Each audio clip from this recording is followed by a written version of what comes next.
సూర్య సంబంధితమైన సహస్ర కిరణములలో ముఖ్యమైన ఈ సుషుమ్నాది 7 కిరణములు కూడా ఆయా లోకాల్ని ప్రకాశింపజేస్తూ ఉంటాయి. ఈ 7 కిరణాల యొక్క ప్రధాన కర్తవ్యాన్ని ఇక్కడ చెప్తున్నారు. సుషుమ్న అనే సూర్యరశ్మి క్షీణం శశినమేధయే.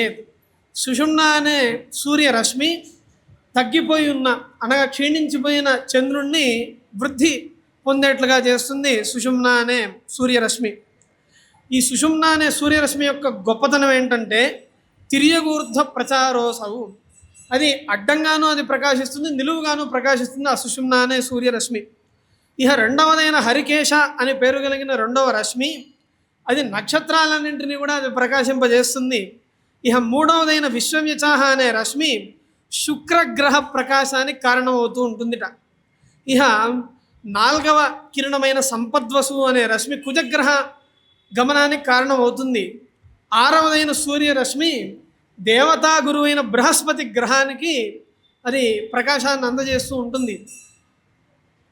ఈ విజ్ఞాన కాలంలో అందరూ చెప్పేది ఏంటి అంటే బృహస్పతి గ్రహము భూగ్రహానికి రక్షకంగా ఉందని ఈ విజ్ఞాన కాలంలో చెప్తున్న మాట. ఆ బృహస్పతి గ్రహానికి కాంతిని ఏర్పాటు చేసేది అర్వాగ్వసు అని పేరు కలిగిన కిరణం.